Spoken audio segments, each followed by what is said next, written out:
Hey there, everyone. I'm sorry to report that a little bit of a change in my technical setup at home caused a microphone issue this week. You heard it on the normal pod on Wednesday, and it unfortunately affected the carbon scoring pod as well. The issue's been resolved, so going forward won't be a problem, but sorry about this one. It's a little bit echoey, but it's still a great episode. Hopefully you have a fun time. Listen to us talk about toys. Complain about toys?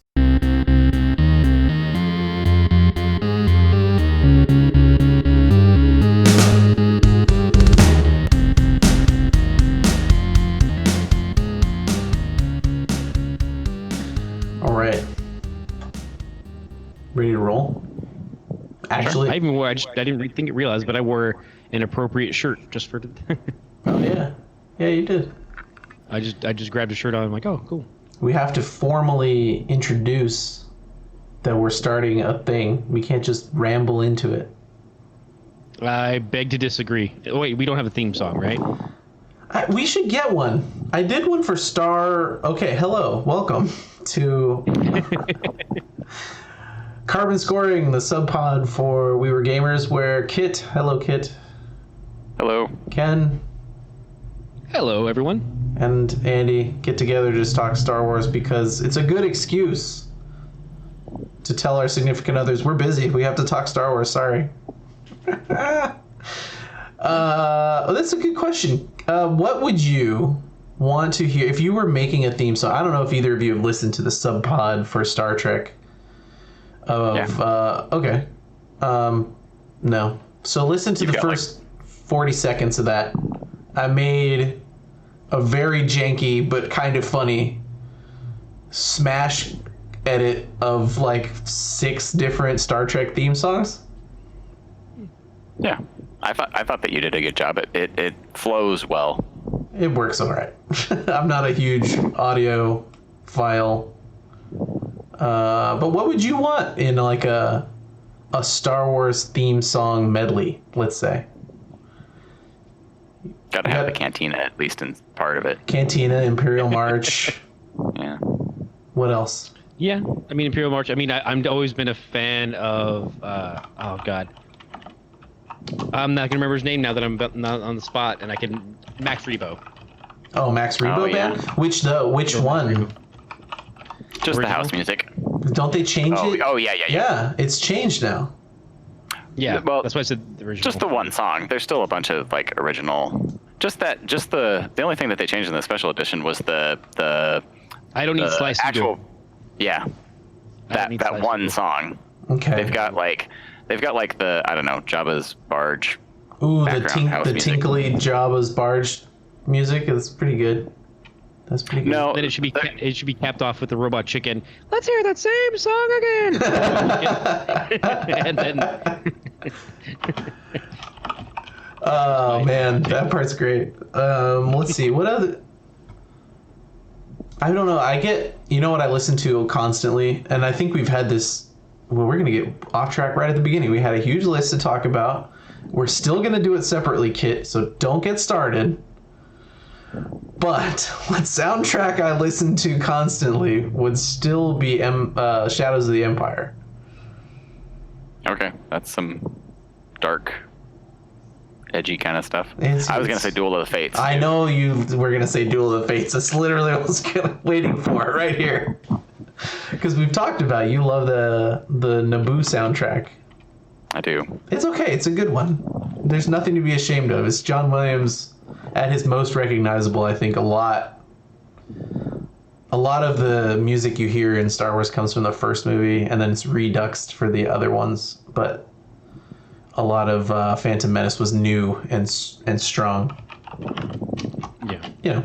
That's definitely the case because even when that actually made me think of the audiobooks, and they do a really good job of dropping in just familiar tones and familiar themes, but playing them just a little bit off, just a little bit different. I shouldn't say off, but a little bit different, so that you still have those same.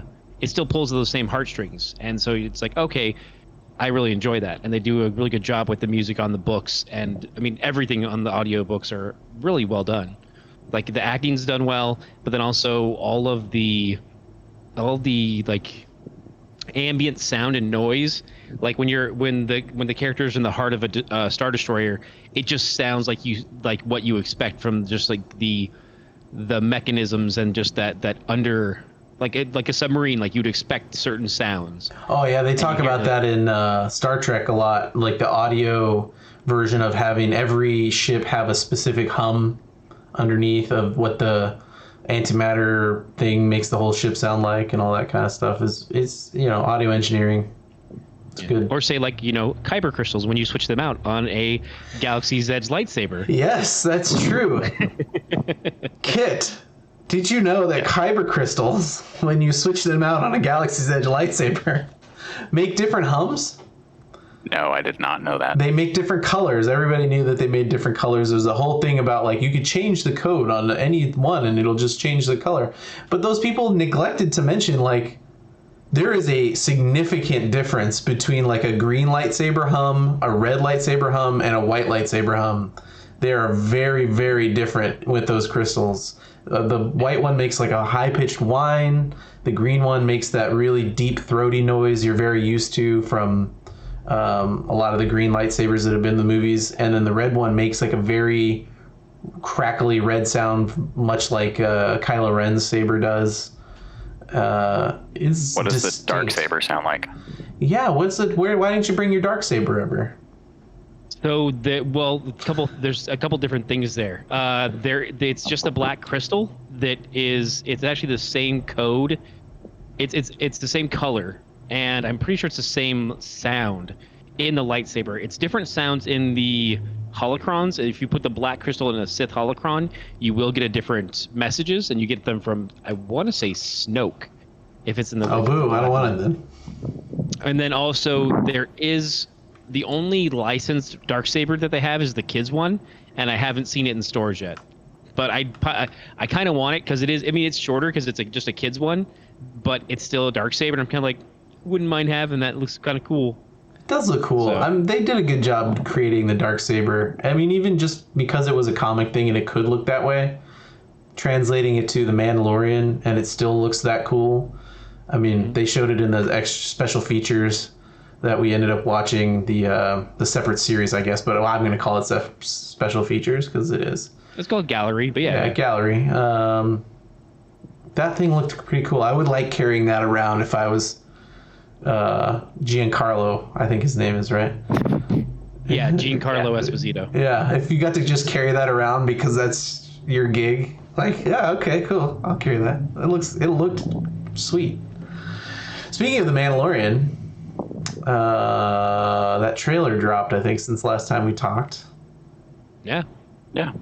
There's a lot going on in there. Did you guys want to chat about it for a second? Because I have, let's say, non-casting spoiler predictions. Just like based only on your knowledge of the trailer. Do you want to like chat about that stuff? Because I think I have some ideas. Or I know more of the casting knowledge, so I will refrain. But I mean, I'm definitely curious to hear what you'll hear people's ideas and see like, oh, where do we think this is going to go? Because yeah. So maybe one of the two of you know, but there's a couple shots of characters in there that maybe look like Sith Inquisitors or something of that sort. They're dark figures that are chasing him around. No. I think I've only watched the trailer one time. Oh, okay. Much like many Star Wars trailers, I try to be like really like I want to be surprised in the show. I want it to come to me. I don't want to just have that. I agree. Like, I mean, this is minor spoilers for Force Awakens, but in the trailer when they show the stormtrooper whip out the baton and go, like, that's an awesome moment. And if I could have had that moment in the theater, sure, I think that would have been a better moment. Where just like out of nowhere, you're like, whoa, wait. Right. Stormtroopers know how to deal with lightsabers. What? Okay. So we won't do spoilers. But did you think it was cool? Yeah, it set the mood, and it didn't. You kind of essentially you see that a couple of people survive if you hadn't finished The Mandalorian, but you do get a vibe for where they're going to go in this next season. Definitely, and I think there's, yeah, and it doesn't feel like they gave away too much of like what's going to happen or where we're going to go next. So. Well, so I think they gave away only that it's pretty clear they're going to Ilum. I mean, I guess I would they think. could. It looked like very much like they're going to Ilum. See, that wasn't what I thought. I know what you're talking about, but yeah, my first thought was Hoth. I thought about it for more than a minute because when I first saw it, I was like, "Oh, cool, Hoth." Oh, wait, no, hold on a second. That's got to be Ilum. And the only other thing that really stands out to that moment, quote unquote, is that the Razor Crest is going to get pretty jacked up. Possibly permanently. I don't know. Obviously, we don't know, but I don't know. It looks interesting. Yeah, it's a beloved ship, right? Everybody already loves it. I went and got. Yeah. That's why they were in such a hurry to do the I got the Lego. I got the handshake already from Ken. The fists of jealousy. It says Razor Crest on it, not Bounty Hunter's vessel or whatever it has to say in your Hunter's vehicle. Yeah. So. Yeah, that's why they had to hurry up and do the HasLab so quick. That's right. Get everybody to sign up before we all find out that they blow up the Razor Crest in the first episode. Did anybody get the HasLab Razor Crest? No. It's still going. You can still back it. 300. I would very immediately if they said here's a vintage size Razor Crest. It is. But part 2 that you won't feel bad playing with. What do you mean feeling bad? Like feeling bad, like it's essentially I'm not gonna if you take out the box, you're gonna ruin it. I'm not gonna hand over. Oh well, no. I mean, obviously, if you pay $350 for a Razor Crest that is that detailed, you need to take it out and look at it. But and then frame the box on the wall behind it. At $60, I'm gonna unbox it, look at it, and enjoy it, and play with it a little bit, and then hand it over to small children to play with 375 figures. Okay. And won't feel bad when it gets dropped and the engines pop off, and then I have to put them back on. You know what I mean? Like the amount of tough wear and tear that the Outrider has gone through does not make me feel bad, considering how much the Outrider cost me. Yeah. Well, that's the thing, though. Is HasLabs are not for they're not for kids or for play, so to speak. They're for display. I'm hoping that they're funding the play ones, right? I mean, not really, because they don't re-release HasLab stuff after the fact as like a retail version. Sure. Because so far they've done the sail barge, which is one that they've that's kind of done. It's in the vault. Like they're not gonna release it, so to speak, because essentially the tooling and everything costs too much. Though at this point they have it, but I think that's part of the incentive to get on the HasLab train is so that you get in while you can, and then if not, you buy in the secondary market. Sure. And then conversely, that's the thing though, is like some of the funding points on these are so crazy. Like the Unicron one, as much as I think Unicron is a cool concept of a planet that shifts, he's ridiculous. Like you have to have essentially an alter to Unicron once he's done on the shelf. Otherwise, you just leave him in the box. Like, what do you do with him? Yeah. Well, I have a similar issue with some of these UCS Legos. Kind of like, hey, I'll take that Falcon off your hands if you need me to. I'm there for you, okay? How about I let you build it and then you bring it back? I would. Hey. I would feel bad robbing a friend. No more pilfering me. You've already got my PlayStation. I do. I've been playing Spider-Man already. Trust me, I'm enjoying it. I appreciate it. I've donated enough. And that's the thing. Even for the Falcon, that sure. Lego set's awesome, but you've got to essentially, for most people, they're gonna buy a stand for it too, just so that they can display it in a way that they feel secure, like standing up or on its side, so it's like tilted. Yeah. And so these are not at all kids' toys in that realm. Like you kind of have to let that go, and if you can't, that's understandable. Like the new Falcon is Kit. I think you were talking about the new Falcon. It's around 400, right? I think it's 400 or 500, yeah. For a vintage size one? Yeah. Vintage... not the Lego one. You're talking about the vintage collection, the Galaxy's Edge one. Yeah, it's 400. Yeah, and so that vintage collection one is already 400. I think the last iteration when they did it How can you during play with that? Or like, how can you let kids play with that? Right? Like, You don't. you can't. I mean, yeah. If anything, if there's ever, there's no longer with this stuff. We have to. I mean, to a certain degree, you have to understand like it's no longer for kids in that regard. If you want to get one for your kids, you can hop on eBay, you buy one, and you find a $30 Falcon that's probably missing some of the guns, but might still have the plate on the top, and you kind of go with it. Or I mean, if you're lucky enough to be near a comic book shop, if they're like you did, like if they're buying stuff, like you can pick up a new like a Jedi Interceptor. You pick up these toys that people have in their garage and they're selling off, so that hopefully down the line, he just broke a toy. The wings came off the other one. Yeah. Nice. Nice A-wing. I know. Yeah, it was like. Look, see, but like that cost me. Okay, for the audio people, because now we're using video, and so I get distracted. But what Ken is alluding to is that the comic shop had like $15 jets and all sorts of stuff that they had acquired, and this little A-wing that is in relatively perfect shape came with a pilot, $15 because it was used. I'm going to enjoy that my house has an A-wing in it that kids are playing with, right? And like once I put the wings back onto the Darth Vader ship that just fell off while I was trying to grab it during the podcast, I'll feel good about that too.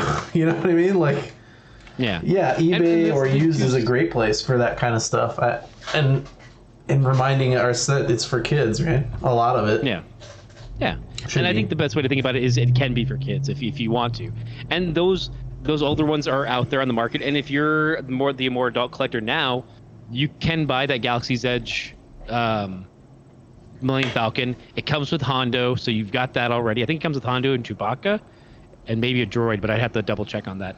But I mean, it's tough because it also has lights and sounds, and so it's still very toyetic and for kids, but I mean, that's the equivalent of having the USS Flag when we were kids for G.I. Joe.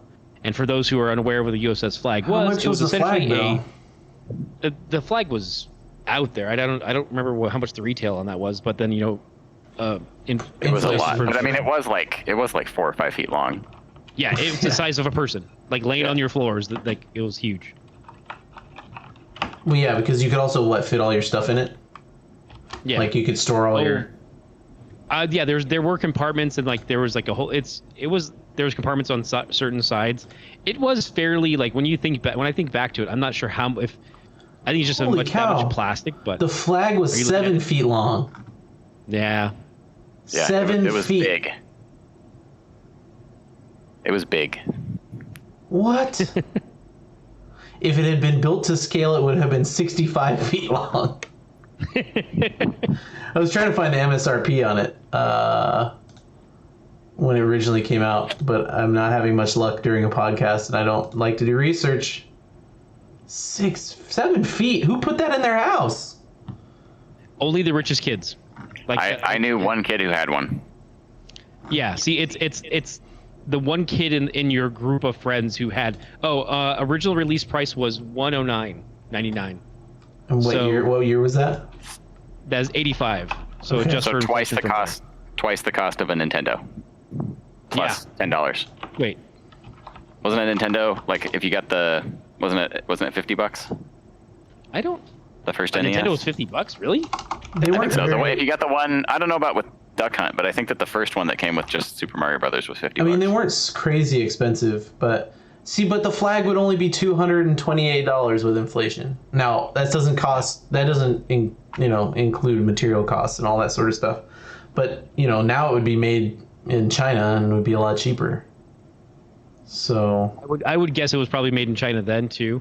And looking at it, I'm looking at it right now, and there's not a lot of features that are going on below decks. No, it's just sort of a T, right? Yeah, just kind of there's some stuff on the backside. There's a little bit there, but it's not like it's more of it's just kind of you play on top of it. Yeah. Which is cool. I mean, that's your jam, but it's like it is one of those things where it's like that was it's one of those things where like, oh yeah, this one kid has it, or like your cousin always has this because your cousin always had the cool stuff. This guy built one in his basement that's over 14 feet long.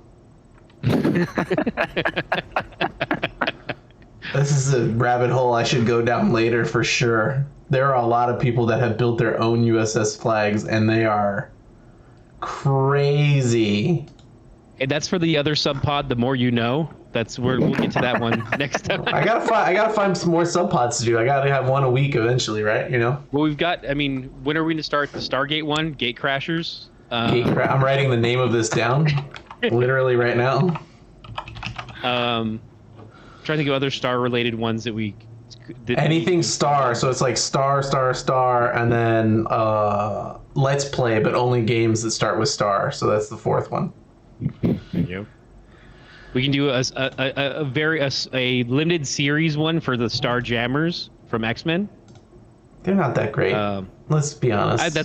That's why I said a limited series. Like, we're not talking, regular thing we're going to come back to again and again. We'll probably just do 2 episodes at best. Yeah. But all this leads into a really big discussion we should have, because there's not been, other than the Mando trailer, everyone's just kind of waiting. They're really good about leaks on that show. Other than like casting news and stuff, there have obviously no one knew about Baby Yoda, all that kind of thing. So it's not like a huge run up of news, and there are supposedly, the Star Wars game came out. We'll talk about that. That's kind of it, right? Like, there's not a huge bunch of news burning down the Star Wars world at the moment. No. But there's a lot of... Oh, no, okay. Sorry. My bad. There's a lot of, like, hullabaloo. That's a bad word because it sounds silly. But the internet is ablaze with complaining about toys.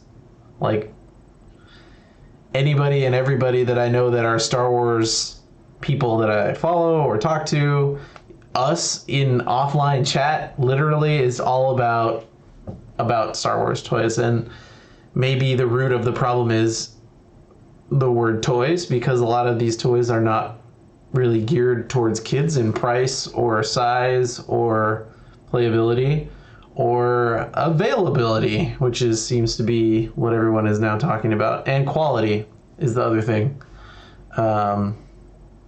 So let's get into some Hasbro problems. Ken, give us a rundown, maybe a little bit. I know you're not prepared, like speech prepared, but Hasbro, Pulsecon, huge lines of limited toys. Like they released an example, right? They released the Armorer, but there's an Armorer for Pulsecon, and there's an Armorer available at other retailers, but there's an Armorer available through Pulse, etc., etc. Can you kind of like collect the craziness that has happened in the last week or two? The last week or two, we actually haven't seen. I mean, I guess because PulseCon was further back than that. But as far as like a lot of the Pulse exclusives that they've been, to me, it's been good because yes, you can get a Cad Bane if you want a Cad Bane. You're just gonna get him without the little droid. I want to say it's Dio. No, his name Dio. Dio? I think is, but yeah, you get him without the little droid. But what's up? D0's Dio's different one. Dio's the one from Last Jedi, or not Last Jedi, Rise of Skywalker. The little like wheel guy with the cone head. Yeah. Okay, so then I'm gonna while I talk. Keep going. I got you. He's being released without the little droid that comes with him. The armor comes, the deluxe one comes with a cloth goods fleece on her shoulders. But deluxe is like, it comes from the convention or something, and then it's coming directly from Hasbro. Right, but is the idea. But those are limited and they're already gone, right? Those are limited. Though I have seen that some retailers are trying to put them up. I'm guessing maybe in the anticipation that they pre-ordered them. Toto 360. Toto 360. Toto, that's what it is. Because I knew it was like it referred to a band in my head, which I think was a little bit on purpose.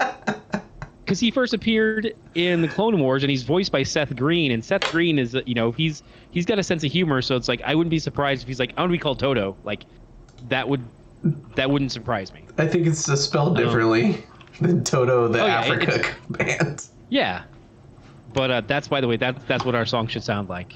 I know it's not Star Wars related, but our theme song should be Africa from the band Toto. Okay. Let's do it. Okay. Wait. Should we use the original or should we use the Weezer cover? Ooh. We could use the Weezer cover, but we also need to like Weird Al it because he was in there with Star Wars lyrics. Who's singing? Just like, you know. Oh, yeah, you got to put in some of what was Weird Al's Star Wars song? You got to put some of that in too. This the Anarchy guy. Yeah, the it's like American Pie, but yeah. Oh yeah. Yeah, you got to include that. So we'll have a bunch of John Williams and then some Running with Scissors.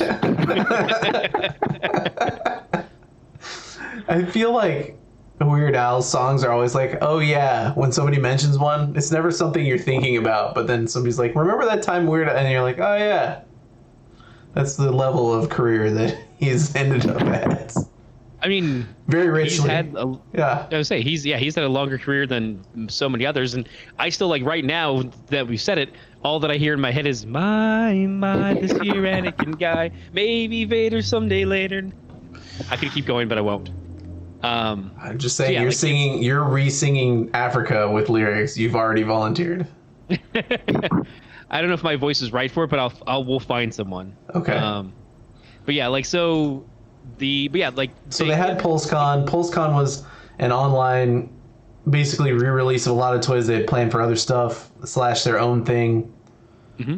And then they had a lot of those figures too are also essentially were like just slightly different from what you would eventually get at retail, which is one thing I really appreciate for some of their exclusives. Like the first year they did a Black Series, I shouldn't say the first year, but one of the first Black Series ones they did was a Black Series Rex. And so he came with a few extra guns and a different box. But then he got released with, less guns and a slightly different paint job, and he was available. And same thing there's a Jyn Erso. There was a Thrawn that I actually really want because I want all his accessories. He comes with Depa Billabba's lightsaber. He comes with the Cup of the Carpenter from Indiana Jones and the Last Crusade. He comes with Why? So if people, the classic people who are familiar with Thrawn, he is more of a tactician, so he studies history, and so part of this set was that it was the eventual Thrawn you could buy just him standing there with like a little pistol, but in the Comic-Con exclusive box set, it had like a statue that showed two of the lizards that he had in the original version of him. He had a little pet lizard that could like suppress the Force. But he comes with a bunch of other little accessories. So in the Rebels episode where Hera goes to get her family's Calicori, that he is stolen. Yeah, he has that in his little treasure trove. Why does he have the cup? I'm very curious. So that's just one of the things they threw in because they're like, okay, this is a person who has studied cultures to learn how to learn, because he's always studying everything and he's always trying to find he's used that knowledge in the future. So that SDCC Thrawn set came with the Cup of the Carpenter from Indiana Jones and the Last Crusade, and it's just weird added. Freaking awesome. It's cool. Yeah, it's cool. It's a weird cool, added. but I mean it's all the same kind of like it's all the same license because it's all Lucasfilm, so why not? Yeah, it's not going to cost them extra. Yeah. They had the little golden statue from Raiders was in Solo when they're in Dryden Voss's office. That he's got all that stuff. Really? And one of the things is the little golden statue. Yeah. I missed that entirely. I've seen that movie 3 times now. I had to really, really look. Wow. And that was when I knew you knew it was there and knew to look for it. Yeah. Okay. Right. Yeah. That's cool. I like little stuff like that. Yeah. Which, by the way, we need to. I mean, I say we, but it's just. I mean, just because I feel, we should try and get some more of these images that we share internally up online, so that people, if they're ever listening to the pod later on, they can be like, oh, hey, so this is what they were talking about. So that we talk about. Oh, he comes with. I agree with you. Comes with a cup of the. My clock sometimes says it's time to go to bed, and then I forget. Fair enough. Does he have Gree's head? Oh, and also thank you. I want to shout out. Thank you to Andrew Lee, who probably doesn't listen, but who I complained to one day because he uses Discord, and I was like, I have complaints about this, and this, and I'm trying to get these photos from Discord to Instagram, and he worked a workflow with me. He does this for a living with Instagram and other stuff. So I was curious about getting a workflow. So I have worked on this problem. I just haven't completed the work on this problem. Fair enough. So yeah, I mean, right now he comes with Grease helmet, Depopalaba's lightsaber, the Jedi guard mask, which I think is awesome, and to my knowledge, it actually fits over the Kanan figure. So just like that episode of Rebels where Kanan gets blinded, he's like, "All right, well, he puts that thing on." So I was like, "I want that. I want all those little extras." And like when you get Thrawn on his own, he just Thrawn in a little pistol, like, but I don't know. I want all those extras because they look great. The box does too. Like I'm not even like Thrawn's going to be out in one of the archive series where they're going to re-release him and Commander Cody and a couple other characters. So like I'm looking forward to getting him at some point, but I really want the SDC box set because all the extras are just awesome. Yeah, so that's cool. So, yeah, so, and like that's an easy thing to get behind until you have to get one. Right, but I mean, on that note, though, as a collector, I can still go out and pick up a Thrawn because he will be released as a standard set with him and his little pistol. So that's where I can appreciate, like, okay, yeah, I'll miss out on the little helmet, but do I still get Thrawn? Yes. Can I still get a character that I want, like the Armorer? Yes, but she'll have a plastic fleece as opposed to cloth goods, and she won't have one of the metalworking tools. I appreciate that more than, say, when you look at a San Diego box set for Spider-Man or for Marvel Legends, where it's like, oh, these characters aren't going to be re-released for, because these parts of them are reused. So it's like, oh, that's just a Black Knight figure with a new helmet, but they're not going to release the Grim Reaper character. Your attitude is very reassuring and very calming, but it doesn't help when you're actually on Pulse and, let's say, trying to get one of the Endor box sets or Clone Trooper sets or whatever else some people on this podcast might have been trying to get, and they're sold out instantly, and there's no way to get them ever again. Or you are faced with the dreaded... You have them in your cart, and you are faced with the dreaded, never-ending loading screen while they sell out. And they won't let you complete the checkout. I was going to let people think it was me, man. I wasn't going to throw you under the bus. No, and that's definitely a reasonable, like, especially because at that point, you are there, you're trying to participate, and it's just the system's working against you for whatever reason. Sure. And it's also interesting because they set up two opportunities. So it's like you had the premium day, and then you had the everyone can jump in day, and they did a pretty good job of allocating stock to both days. Whereas at San Diego, they try to do the same thing, but it never seems to, like, no matter what, like the fifth day, you're always kind of like, oh, we sold out yesterday. We didn't allocate enough to the next day. So, I mean, this did only give you one day really, but then they also added on additional stuff for pre-order. So down like a day later, they said, okay, if you really want the Hellfire Club set for Marvel Legends, you can pre-order it for next year. If people ordered it the first day, they're going to get it as part of the current in-stock stock. But if you still want it, you can pre-order it for a shipment that'll come later on next year. I don't think that makes people feel any better. I mean, it still gives them the opportunity to have it arrive and, like, know that they'll get it down the line. It doesn't make them feel better in the instant gratification, but knowing that, like right now, I don't even have a Mandalorian figure. I don't have a Din Djarin, but I do have a pre-order for the credit collection because he's available in that, and I picked one up on Amazon. Sure. I don't have any I don't have the Mando right now, but he's on pre-order, so it's like, okay, at least that satiates me knowing that I have something essentially pre-ordered. But you've walked into what I was going to talk about here next, which is they've had problems with their own system. They've had problems with their availability of their own toys on their own system. But like you said, it doesn't help Kit feel better about not getting the things that he wanted from their system, but they're limited enough that I don't think anybody's going to show up with a pitchfork. You kind of understand that they're limited things. They're like a Comic-Con edition of Thrawn. But you just brought up the credit collection that's coming out, or the Thrawn that's coming next, or the Galaxy's Edge toys that came out recently that are also Black Series figures made by Hasbro that have hit the market in pre-order or even in store when you couldn't pre-order, and that have become extremely hard to get because of reselling. Like, really hard to get. If you didn't get that Mandalorian pre-order in, like, the first day, I don't think you can get one now. I know I can't get about the credit collection one. The Kara. Well, I mean, you can go down the list. I think the only one that you can still order or pre-order is the heavy infantry one from Best Buy. And you'd be lucky to find that now. Yeah.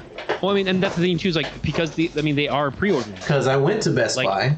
I went off cameras, but there you go. Yeah.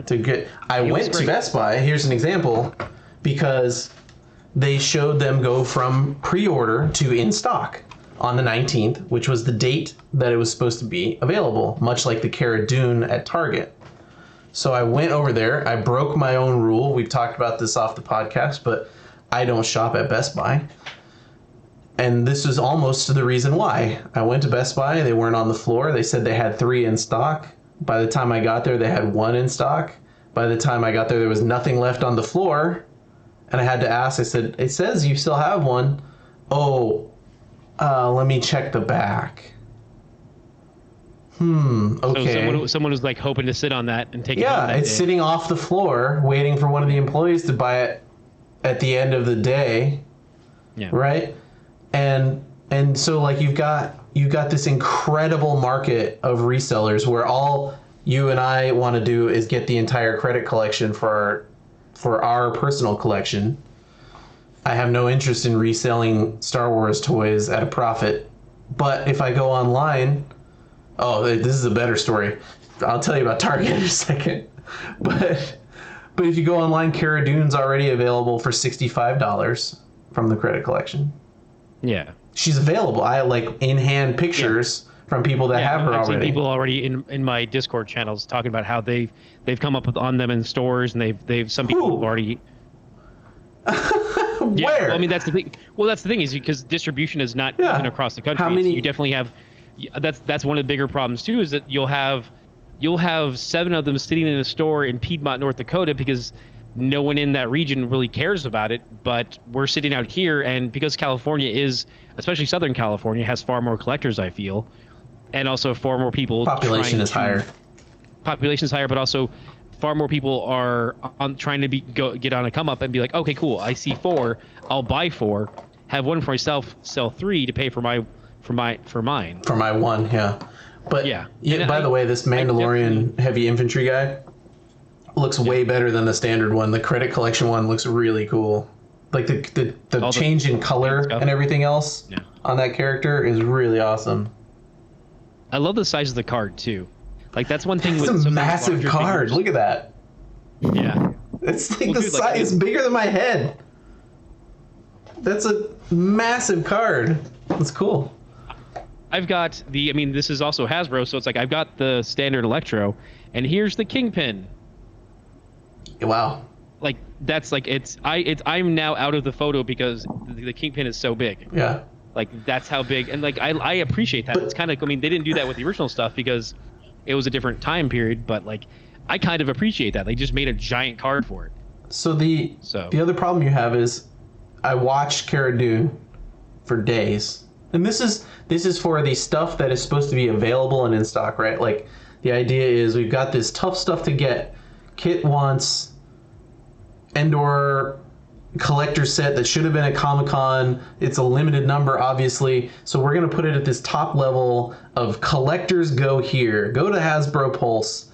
That's where the collectors go.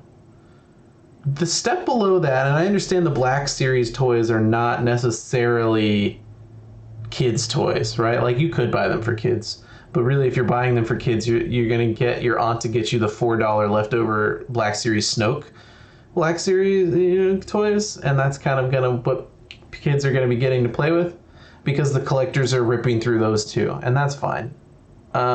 It's just the level of market that it's at. But those ones that are supposed to be down market of the Hasbro Pulse to the like retailers are all, first of all, they're exclusives. So you got to shop at 6 different stores. You had to get what, if you were talking about the credit series, you had to go to IG-11 was at GameStop. Cara Dune's at Target. Heavy Infantry's at Best Buy. Mando and Death Trooper were at Amazon. Was there a Walmart one? No. I would guess yes, but I couldn't imagine who. I can't imagine what it was. But the Like Walmart's obviously one of them usually. Yeah, So you gotta shop I'm the one who's going to do the research because my brain wants to know. But, I gotta know. That's fine. Don't forget, there's also the holiday line too. So there is man. Okay, hold on. We're gonna make Kit talk about the holiday line because I think he's the one that's most interested. I'm not at all interested. No, I think you're the line. most interested in the holiday line. Is what I want. I want to hear your opinion on the holiday line. I think that they're fine. They're not for me. Sure. I think that it was. So it's set for me that they made everybody go run around trying to get if somebody did want it that they had like to run 11, around right? to get. I think that there were 6. Oh, okay. Or something That's like 5. that. 5 or 6. 5 or 6. Okay, so not GameStop, add Walmart back in, and I think you got them all. Or maybe there was a GameStop and not 2 Amazons or something like that. Yeah. Yeah, I don't think there was a. Doesn't look like there was a Walmart one for the credit collection. Thank goodness, I don't have to break my rule on 2 retailers. Yeah. I feel like they're the ugly sweater version of toys. But like 100%. I mean, ugly Christmas sweaters are a really big thing. So I'm not their market, but I'm sure that somebody out there is excited to get 5 holiday repaints. More power to you if you really want Santa Claus stormtroopers, right? I mean, well, there's actually only one Santa Claus. The rest are all elves. So it's the range trooper who is the Santa Claus. He is the white and red, and then it's the rest are it's a Sith trooper. I want to say a Sith trooper, a clone trooper, a death trooper, and a standard stormtrooper. All with varying degrees of color. I really feel, Ken, that if these are on shelves after the holiday and they're marked way down, you and I go in on this together and we send a whole bunch of them to Kit's house over the course of the next year. I'm on board. There's 5 of those as well, and we could do this. But we only send him 1 range trooper because he only has 1 Santa. Okay. Oh, I take it back. It's a stormtrooper, a first order trooper. That's actually a Sith trooper, a clone, and then a snow trooper. A snow trooper. Yeah. Oh yeah, you would need a snow trooper. Which one was the green, like all green? There was 2 that were predominantly green. Those looked all right. Yeah. The ones that were like speckled with color and still white did not look great, in my opinion. Yeah. But I'm not going to bag on anybody that likes these. They're so above the top ridiculous that they're kind of really funny. And if I saw them in someone's house, I would give them a high five for buying them. I love that the first order trooper, his rifle looks like a Nerf gun, and I love that. Oh. I love that it's white and orange, like it's like holiday Nerf gun. Someone like he just unwrapped it for Christmas. He's like, guys, look. They should have given one of them a Red Rider. Yeah, I mean and don't forget too. Each of them had like a little accessory character, like either. Oh, that's either right. They all came with a Porg and a Babu Frick, right? One's a Babu Frick, one's a Reindeer Dio, and I think there's like 2 or 3 Porgs. I think and one the of them's a problem snow here. Porg. Like it's a snowman Porg. Kid, the only way you're gonna get a Black Series Babu Frick. Sorry to say. But no, there's a Babu Frick that came with I want to say the 3PO from last. Yeah. Oh, there's a Black Series Last Jedi. Yeah. Babu Frick.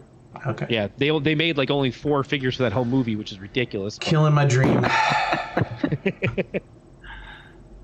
They were probably right on that.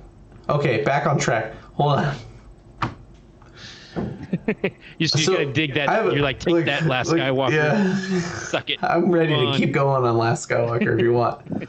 No, it's no.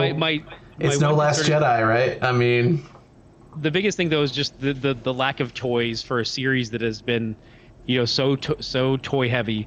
Like we only have, especially if you're a collector like we are, there's not a good version of Finn, like that has the new face print tech on his head. There's not a good one of Poe either. Like both the ones that came out were from The Force Awakens, and their face painting is not the best. Let's just say that. But now that they've updated new print technologies, and they've done better jobs, they've even gone back and done the Rebels. So why can't we get a good redo of Finn, Poe, some of the characters who need it, like a good General Leia? I've seen a lot of people recently. I don't know if you guys have. I mean, Kit just got a bunch of new toys, didn't you? A lot of people are complaining that this new tech. I've seen some pictures posted, and it's like none of the clone troopers are printed straight. Almost any of them. A lot of the guns and stuff like that. They've started comparing sizes of like Rex's pistols and other things like that are starting to shrink in size when they used to be much bigger. I don't know. Have you had any print issues with any of your stuff? I haven't noticed anything on my recent resurgence into collecting actual action figures, but I haven't opened any of mine to like really inspect them. I haven't really looked that closely at like. Are they saying like that the like the eyes are? Yeah, like sometimes the eyes are printed out of the. I haven't noticed anything like that. I bought probably the only one that I've had an issue with is I bought the one Knight of Ren that they made, the vintage collection Knight of Ren, and his hips were really, really loose, and he won't stand up. And so I thought maybe I just got like a weird, defective one or whatever. Mm-hmm. And so I bought another one, and when I opened that one, he did the exact same thing. So I think it was just yeah. But other than that, I haven't noticed any like weird mess ups with paint applications or anything like that. Huh. Okay. It might be more of a localized issue or something. It's like, it also depends on who, the people who are complaining are the people who are the pedantic ones who will sit at a comic shop and go through 25 copies of a comic to find the one that's pristine. And as a comic collector, if you work there, but think about this too though, if they are buying 20 comics each week and they do that 20 times, at some point you're like, dude, adjust your expectations. Just know that this is going to be an issue. Like, if you are that, like, I'm meticulous. Trust me. I try and find, when I go to the store and I see 3 figures, I will stop for a second, look at all 3, like, okay, this one's got the best. I like this one. It doesn't have any blemishes. Cool, I'll grab it. But I will not go to 3 different Targets to find the one figure I need. Whereas, like, that's the level to which some collectors are, which I don't mean to belittle it, but that's at some point you need to adjust your expectations. So I do think that like they do cut corners when they can, but I think that we are getting better and better paint apps on a lot of these. I would expect if I bought a $20 vintage size Boba Fett that his eyes should be printed in the right place though, right? Like yeah, right. Sure. Maybe the box that he got shipped in got dinged, or the cardboard card he was on got bent, because that sort of stuff happens. And I've seen a lot worse at Target, actually. We'll talk about it in a minute. But, like, you would still expect, though, that once you opened it, that the eyes are printed on right. And, we're starting to get into a price range here, and I think Kit did some research of, like, the expectation should be higher, given what you're asking us to pay to collect these things, because no one's going to pay $20-something for a Boba Fett to hand over to a kid when they could go sell it for $75 later as a collector or a reseller. Yeah, maybe the $6 ones from a couple years ago, the $10 ones, you adjust your expectations. The Stormtrooper might not be perfect, but you would think they'd be pretty close. I don't know. We're starting to see. So not only is there an issue here on availability, but price. That Mandalorian over there is $35. Yeah.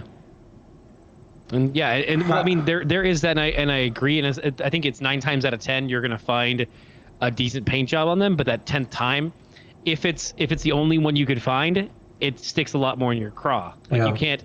You're like, oh well, I couldn't find a Cara Dune. I couldn't get a Cara Dune on pre-order. Yeah, that's true. I found her in store, but she's cross-eyed, and I don't know if I'm gonna find another one. So now I'm gonna buy the cross-eyed one. Yeah, I gotta buy the cross-eyed one. So now it's like that adds to that frustration. So I can totally understand that. Yeah. And to go back to the kind of, we talked a little bit about the Galaxy's Edge stuff too.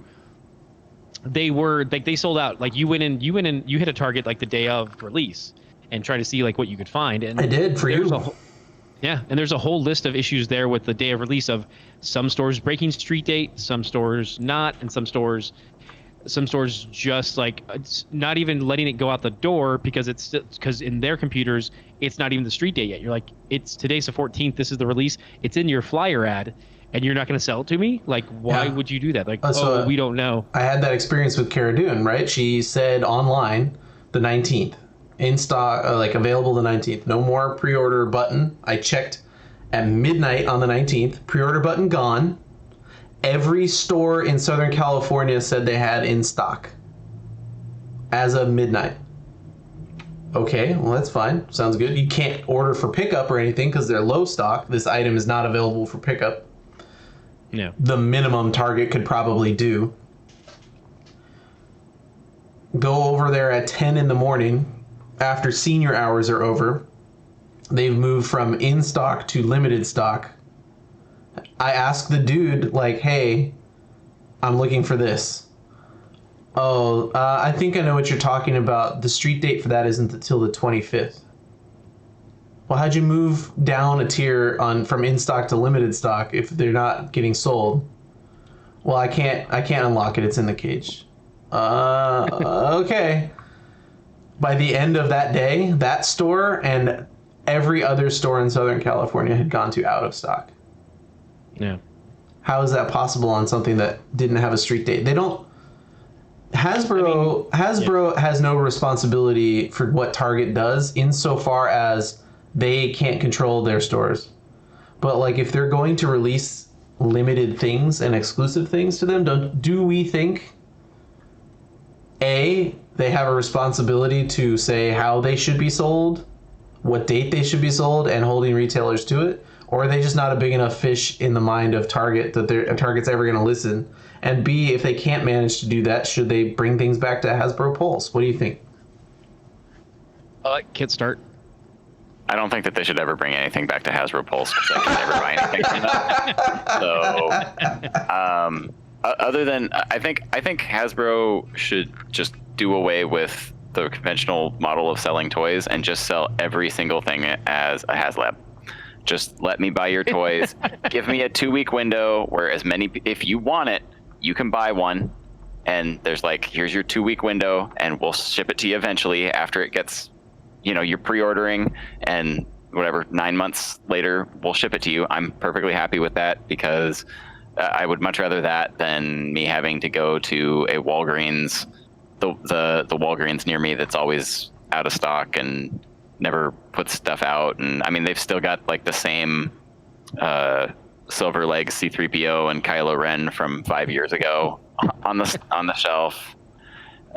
Stop giving Walgreens exclusives because that's like basically means that I just can't get it. It may as well be a Disneyland exclusive. Like it's just I can't get it. But I mean, yeah, but definitely don't. I don't know. I've had terrible experiences with Hasbro Pulse, which is why I will never, ever give them any money for the premium subscription or whatever it's called, the premium membership.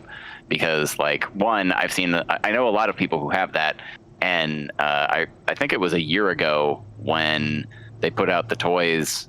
So they did like this year where they had the day that was just the day early where you could buy stuff if you were a member, and then they had the next day when it was opened up to everybody else, and they didn't put enough into the first day stuff, so a bunch of people couldn't get who were paying members couldn't get the stuff that they wanted, but then a bunch of people I mean, it still sold out in a matter of minutes the next day, but a bunch of people who weren't paying members got it the next day, and it still sold out. And like, they felt really cheated that they had paid, you know, I forget what it is, whatever it is, $50 a year or whatever for the membership, that then they couldn't even use because they had held back stock. Instead of selling all of their stock to the people who had paid for the membership, they saved some of it for the next day, and they still didn't get any. So, but like, I mean, I've had horrible experiences trying to buy stuff on that website. I mean, I've it's not like I haven't tried. I mean, I was, you know, there at 9:55 or whatever when the stuff was going to go on sale. If it was going on sale at 10, I can't remember if it was 10 or 11 or whatever, but like at 9:55 I was there. I was smashing the refresh button. I had three devices open. I had got the stuff into my cart. I was trying to do the checkout, and it just sat there and gave me the infinite loading. It's so annoying. It's toys. It's like, terrible. Why should you have to have 3 devices going and still not get a chance at it? Like, it's not Comic-Con tickets, man. We're not trying to spend $600. Right, and like, just make enough of the stuff, and don't stop doing exclusives. Just make enough of the stuff so that people can get it. I mean, that clone 3-pack's like $150 on eBay now. It's ridiculous. Like, just stop. Just all you're doing is helping scalpers. Just quit. Is there a market position here, or is a market time where like the scalping just dies because Hasbro's making toys and the only people buying them are scalpers? I mean, there's yes and no, because I mean, no matter what, they still, like, I try and buy toys. It depends on the toys, either at or below retail. So it's like right now, if you want to, you can pick up the X-Men Marvel Legends Age of Apocalypse wave at Targets for about like $12.99, and depending on where you go, you can probably find the whole wave and build a figure, and it just depends on that's what I was kind of getting to before, of like the poor distribution of, like, saying, you know, 5 figures in Piedmont, North Dakota are going to sit there until they go to clearance. Meanwhile, people in California are like ravenous for these figures, and we can't find them on shelves because of scalpers or whatever reason. But it's like, if they did a better job of distributing these things, we wouldn't have these issues of like, oh, well, yeah, this toy did poorly, so we went ahead and clearanced it at, you know, 65% of our retailers. I'm like, yeah, that's because no one in Iowa is looking for these figures like they are in California or New York or other, where you'll have more collectors. And that's one of my biggest frustrations, is like seeing, because I'm on a couple different boards and stuff like that, and you can see like, oh yeah, I found this exclusive figure is now marked down to $13.99 for the new gray suit Black Widow, and I'm like, there was a time where that was going on, you know, on Amazon, and not on Amazon, on eBay for upwards of $80, and it's just like, because as soon as it hit, people would just buy it up and try and resell it, but then there's locations that just sat on it because no one in that area was buying it, and I'm like, study your market better, but yeah, but then there's things like the original Mandalorian with the non-Beskar armor, or the Beskar armor one. They're both sold out forever. They're not coming back. There's no way that those are going down in price. Yeah, I mean they're sold out forever in quotations, because they have, just like the archive series with other Star Wars stuff. Like we're getting Thrawn back. We could very well get an archive figure of Mandalorian, because it's like at some point down the line they're like, oh well, no one had, like, and this kind of ties into the HasLab thing of like, I get the premise of just like, oh, we'll just make it available so I can order it, no problem. I like it, but I don't think they'll go for it, and I don't know why they wouldn't go for it though, because then they're hurting the distributor, they're hurting the retailer market, because even though we're complaining about it, they are still happy that they're selling, you know, 8 million units to Target as right. you know, as a whole. Right. And so like, if they're not going to get no one's going to go out and buy that. Also, they've got it from HasLab. They're not going to then go to Target and buy it. So now all those units are not going to sell to Target, and this is a question mark on the HasLab side. The other side of that too is, yes, if you're available right now, you're going to be able to get the HasLab. In, you know, 2 months from now when it's done, and I didn't get I didn't back the Sentinel because it just was too much money for me.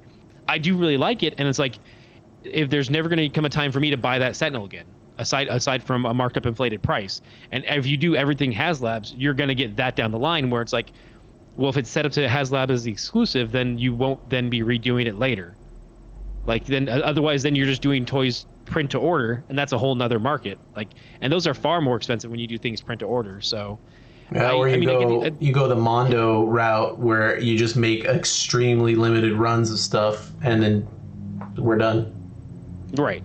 And it's like I get that the original thought is let me buy my toys. And I get that, but it's not a model that can function for the wide variety of stuff that they're trying to put out. And that's the other thing too, is like people get upset about reuse. Like, oh, this is the 5th time we've had the Stormtrooper body. It's like each time they try and do something different, but it is a lot of reuse. And so you have to be, I don't know how I just got on that tangent. I don't know where that came from. I think I see your point, but like I think there's a compromise between both of your points here, which is Kit's absolutely right. For making the 3-pack, the clone 3-pack with the 3 clones that people really want, because it had like it had a first print of 5s and like Rex and another one in there, right? And they were all unique prints for that pack. HasLab model that, right? It doesn't need to be a 3-pack that's super exclusive because it's also not going to go to retailers. Standard clones, standard this, standard that, packs for troop building, send those to Target. Well, that's the thing is we are going to get ARC troopers in the vintage collection too. But what we're going to get those characters. What value though? What value is it to Target to get the credit collection exclusive? They're only going to sell X amount of them because they're only going to print 5,000 of them, right? Let's say I'm using a number, but let's say they only print 5,000 of these credit collection ones. That's a blip. Yeah. It's a blip in the toy department at Target. It's not even. It doesn't move the needle at all. Yeah. Well, and that's why you can't get employees to care. Like, well, you can't get employees to care. They care. They absolutely care because I guarantee you that thing went out of stock and no one outside the building bought any. Right, but I mean, you can't go over to the person stocking in the clothing department to care about what's going on in the toy department if they don't. Because one, I mean, it's just not their job to care. It's not their job to care. They also don't. They're not paid enough to care. Like, they're paid retail jobs, and I've been there, so it's like I can understand. Like, yeah, I've got to take care of this. That's way outside. Like, no, I don't have time for that. It's important to you, but it's not important to me. Right, and it's like it comes down to, it's like you're not asking me for baby formula, which okay, I'll stop and help you with that. You're asking me for a toy. Yeah. And it is a matter of just like it's. You hear that, Target employees? It's okay to stop what you're doing and help with formula, and also okay to ignore annoying collectors like us. By the way, the 3-pack is Echo, 5s, and Jess. Okay. It wasn't. But they're gonna release those as just like with the Heroes of Endor pack. The Leia, Luke, and Han are all 3 starting to hit retail as okay. I'm picking bad examples, but you know what I mean. Okay. Yeah. I mean, especially for the HasCon stuff, they could do the bad part. The bad part about that though is that then you're gonna have Kickstarter lead times. Like, okay, so it's the SDC exclusive. Everyone who wants to buy one can buy one, but then you're gonna wait till next year to receive it. What's the difference? Numbers are gonna print them in. What's the difference between that idea though, like Kit's idea, and your idea earlier? And maybe Kit likes this idea of selling everything as a pack. Like the credit collection, yeah, it's exclusive to Target and all these other ones, but hey, if you really want it, you can go on to HasLab and you can wait 9 months and we'll sell you a full pack, because you can have the retailer exclusives that way, but also like you get one credit collection pack through Hasbro, like double selling that way. Yeah, I'm down for that. I just don't know if I don't know what the incentive is for that, but you're not gonna get GameStop, Walmart, and all of them to be happy with that, because they do pay for that exclusivity.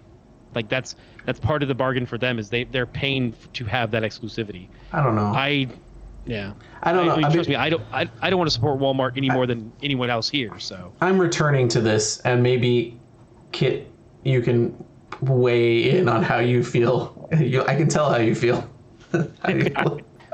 But I just want to be able to buy my figures. Like, it's way too hard for me to give. Thing. So like I'm returning to this. Yeah, I know. Exactly. I'm returning to doing this, right? Like I have a whole collection of Action Fleet stuff in the garage from the 90s. I stepped away from collecting this and I stepped back into it, and I'm trying to have a narrowed focus, but even the narrowed focus is, I just want to give somebody money for this. Like I'm not going to drive around to 7 Targets. I'm not going to do that. So right. Are you telling me, as a person that is of an age that can spend money on collecting things now, that you don't care about me being able to do it? Because I'm not going to work to do it. It's not, I don't know. And so like I'm automatically getting turned off at this process and thinking like, well, maybe the thing to do is, instead of buying up Black Series figures that are hot in demand, I go up the level to the, like, I'll just save for the $300 UCS Legos, or we didn't even talk about these. I don't know if you guys have seen them, but like the SH Figure Arts figures. Yeah, I have the Ray. I want to pick up the Luke. There's a bunch that I want. Well, they're doing a Mando of that, and it's like $120. The Child is a $50 figure, and it's still in the scale, but it comes with cloth goods.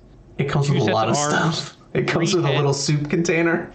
The pram, the bone broth cup. It comes with a ton of stuff. Trust me, that if you want to dive into that, we can dive into that too. I've got that stuff in my head. Okay, so we'll do figure arts next time, but like the market for that is smaller because they're more expensive. I think still some of them are hard to find, and you end up having to go to Big Bad and pay $5 more or whatever. Yeah. But instead of buying this entire credit collection of $30 toys each, I could just click the button that says, give me that $120 Mandalorian, and there's not a whole set to collect, so I'm happy. Yeah. I think but another thing that you're taking into consideration is your frustration with it, and your desire to have it right away. But when you look into, I was going back to the Galaxy's Edge stuff, you really wanted the Rex droid. Yeah. Like you mentioned that you wanted, like, you went to that Target for me, but I'm like, also, like, but you wanted one and you've got one now, right? I think did it arrive yet? Yeah, it did come back. They came back into stock, but there's no ever. Okay, so maybe the problem is they're not telling people what's going to be in perpetual stock. Like, hey, I mean, not necessarily perpetual, but just be restocked. Sure. Yeah, if they said Cara Dune's going to come back in stock, don't worry about it. That's a different argument than like, well, it was in pre-order and now it's sold out. We don't know anything. The Rex droid was that same scenario, so was the... Absolutely. But I gave up on the Rex droid. Okay. Well, and then it showed up when I got him. Yeah, but then I got him. But now I have I have 4 credit collection figures. So now either I give up and those go on to eBay, or I need to know if some, like, right. I don't know if you guys are having a similar issue, but we can move on from that, and I can ask Kit, because I'm very curious. Now owning what I previously showed you and needing to build Lego? it. Yes. Okay. How was your Star Wars Lego building experience? And should I switch over to collecting Lego Star Wars stuff instead? I had a great Saturday afternoon building my AT-AT. I really enjoy the process of building the Lego sets. So I have many Star Wars Lego sets up in my closet. Do you unbuild them? Yeah, what I do is I have a lot less time now. Well, actually, I have plenty of time now. I don't have room on my table is currently taken up with my and my wife's work computers, so I don't have a lot of the space that I used to have. But what I like to do is like once a month build a Lego set and then display it somewhere in the house and then take it apart and put it into a Ziploc baggie and put it back in the closet and grab another set and put it back together. And because I really enjoy that, the building part as well. So I get a lot of reuse out of my Lego sets. How far apart do you take them? I don't take every single little block apart, like down to the but stud. I mean, I would say like 95%. Okay. Broken down. That's good. I mean, there's a lot that are like pretty small and hard to pull apart and stuff, so I don't get every single one. What's the scale we're talking about of the closet full of Legos? Like 100? I think it's a towel. Of sets. Yeah. Yeah, it's probably not 100. It's probably in the 50-ish range that go from really big.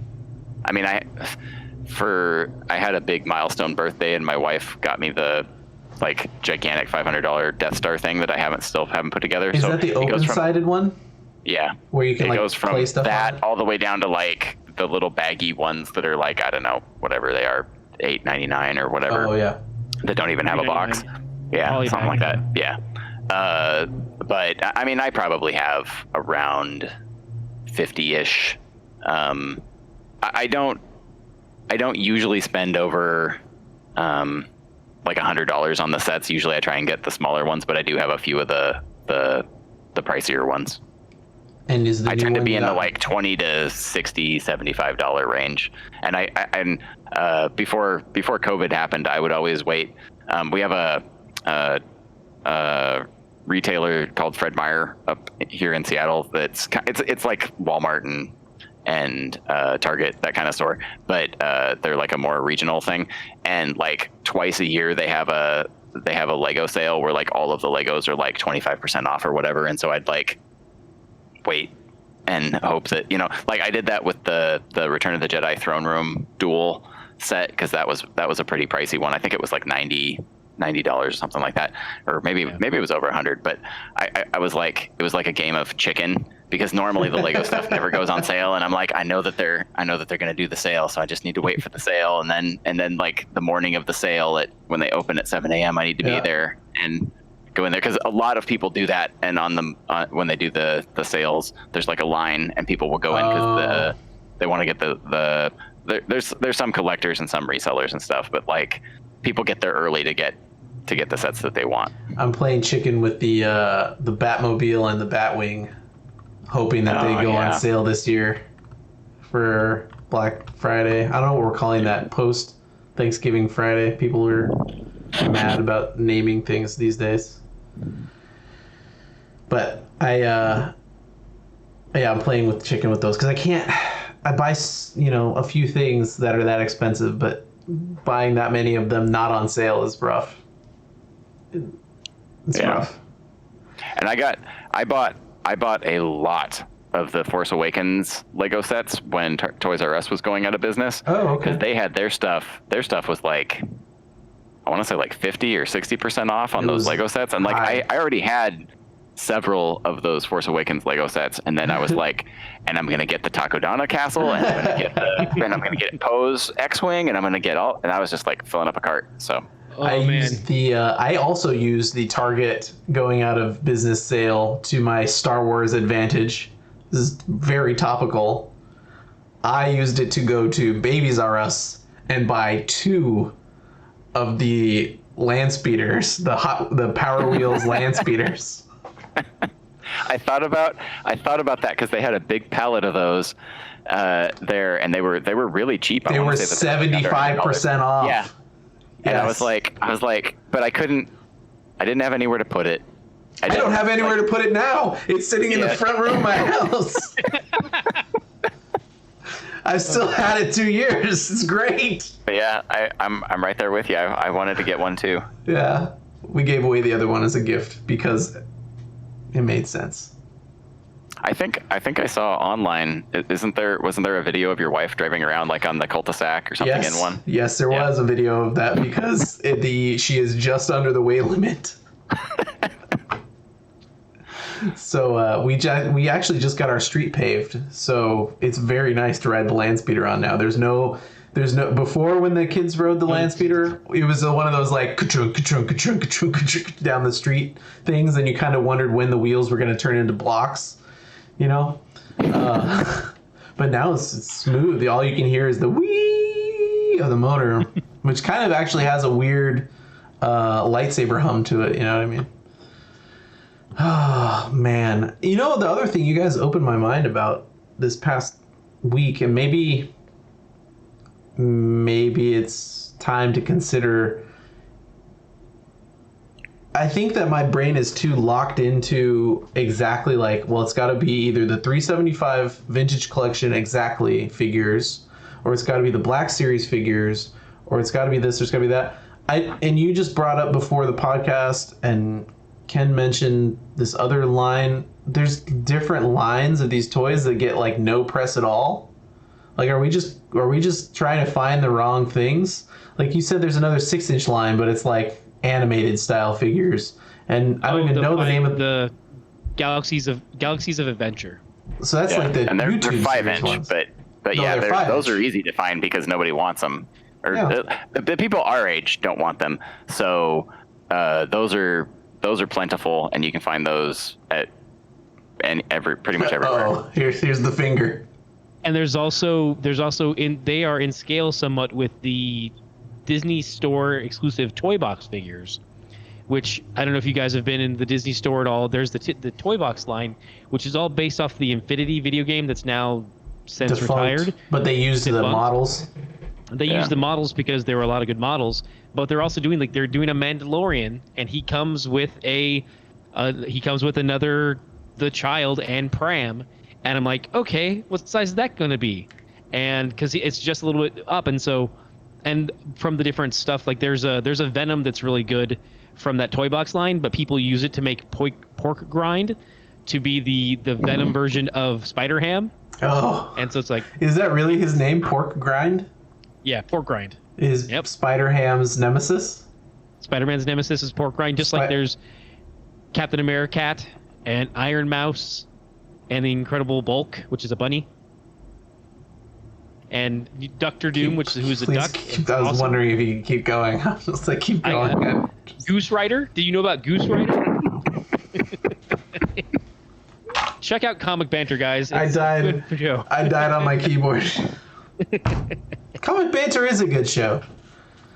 When are you going to do things that aren't No, I'm just kidding. No, actually, we're building up to What If weekends of covering What If stories on the weekends. Oh, that's cool.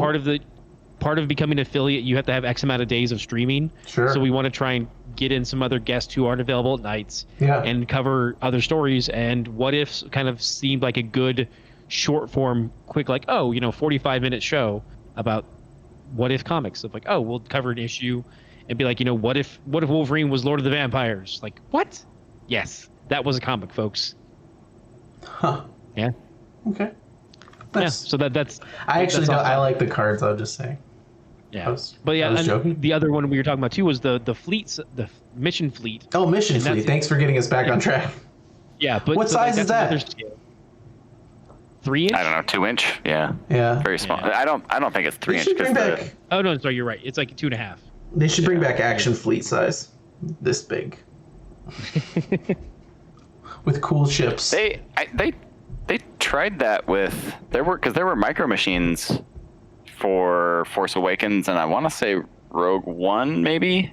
I don't think that they had any for Last Jedi, but they tried bringing back micro machines, and I guess they didn't do very well because they kind of disappeared. Were they micro machines like the tiny ships? Yeah. The tiny ships, okay. Because then there was Micro Machines Action Fleet, which was the bigger ships. Yeah. They didn't bring those back, but right. I was just saying like the regular Micro Machines. Cool.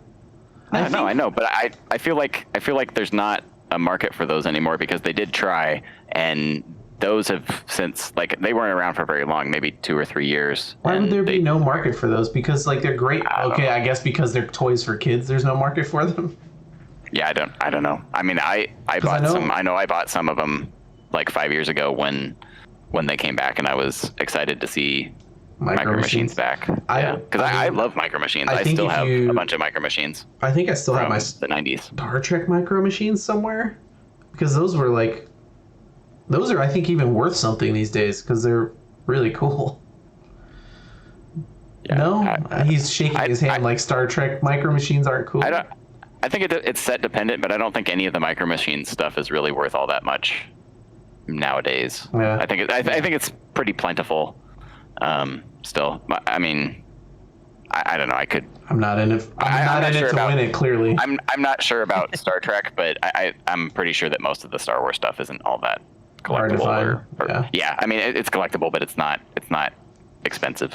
Okay. Well, speaking of starships, Kit. Yes. I these days am trying to use my Xbox Game Pass as much as possible.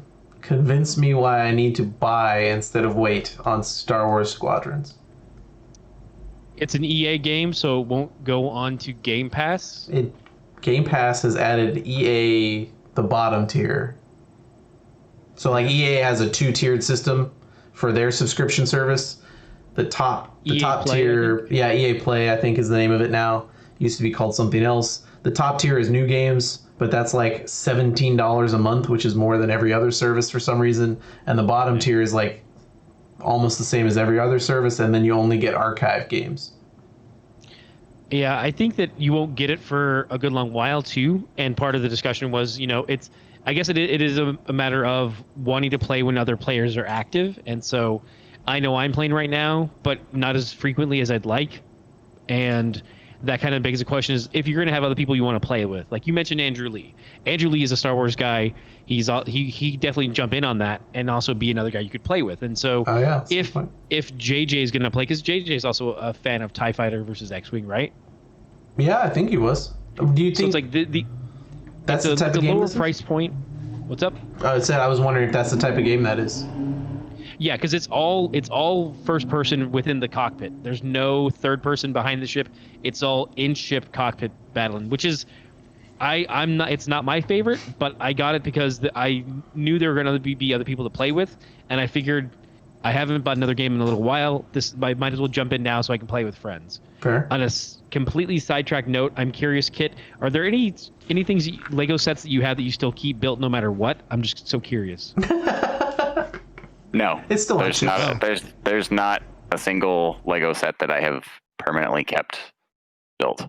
Although if I ever build that 9 million piece Death Star, I might not want to take it back apart if I spend an entire summer. You're gonna need to put a case around it and put it on a. Yeah. You know what you should get for one of those? Buy a old school globe holder. Mm-hmm. You know, like you used to see in people's offices, like the huge wooden things that they would put their globe in, or like it'd be a fake globe and then you'd open it up and there was like whiskey inside. Mm-hmm. You know, those type of things. Take the globe out and put the Death Star in. Put the Death Star in. Yeah. That's all you need. I'm sorry to derail us from. That was a good question. I was happy to go back. Well, it's something like it's like I think of my Legos and it's like I have bags of stuff, but I also have my Ghostbusters Firehouse, which will remain built on a shelf away from the cats. That's the scale that he's talking about, though, right? Like the huge thing that you want to look at every day. Yeah, and it's like, also because it's once you put that much time into it, it's like I can't bring myself to break it back down. Whereas there's other stuff where I'm like, just that Batmobile is just going to go right back into the bin. You know, Michael built that entire helicarrier and then broke it down and put it away. I mean, that's mind-boggling because I mean, especially something of that scale, I would want to keep out. But then again, too, it just becomes a matter of space. Like I love that Falcon, but I would be hard pressed to be able to build it before I had a spot to it's its forever home and have a case for it. Yeah. Imagine dusting that thing. Well, that's why you need a case, so that you once you get it in there, it's not hermetically sealed, but it's in there. Hot glue the corners of the case closed so this can't get any dust in it. That's why I think the best thing I've seen is people who've done a display case coffee table, so that you can you set it in there. It's a nice visual piece, but then it's also in behind plexiglass, so it's not good. Like there's no cats, there's no kids, there's no dust. It's in there. It's not going anywhere. So you just that see plexiglass case is not going to keep your kids out. Oh, but you know what? After COVID is over, we're gonna have so much extra plexiglass lying around. Just go to every store and be like, "Give me that extra plexi. I gotta make display cases." Yeah, fair enough. You know. But yeah, like so for Star Wars, back on topic, Star Wars Squadrons, I jumped in on it because I'm like, okay, it's a $40 game. It's not the $60 they're normally asking. I'm gonna get my pre-order skins because I like some cosmetics. I'm on board for that. Like that's the type of stuff where I'm like, oh, okay, it's not gonna alter the game mechanics. I'm a little more on board for paying for like, okay, and it was included for free because it was a pre-order bonus.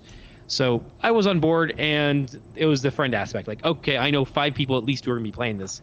Let's jump on in. Only 4 of them have bought it. Oh no, like I've played with, I want to say 6 friends so far. Do you need at different to times play with a crew? So wait, hold on, Kit. You've played this also. I have not played the multiplayer, but I have played some of the single player. So walk us through the single before we get to the multi. What is it just a lead up to multiplayer? What do you feel like the single player is doing? For people who have played the second Star Wars Battlefront game, I feel like the story mode in that is very sort of equivalent to it's not the same story, but like it's that same level of like a few non-player characters are big name people, or like Wedge. I consider Wedge to be a big name person, but like I do. Really, he's like a tertiary story No. character. But Don't I mean, make like that excuses. kind Wedge of is the man. they have some he's B tier. He's not A tier. right. But there's also most of the characters are new for this game.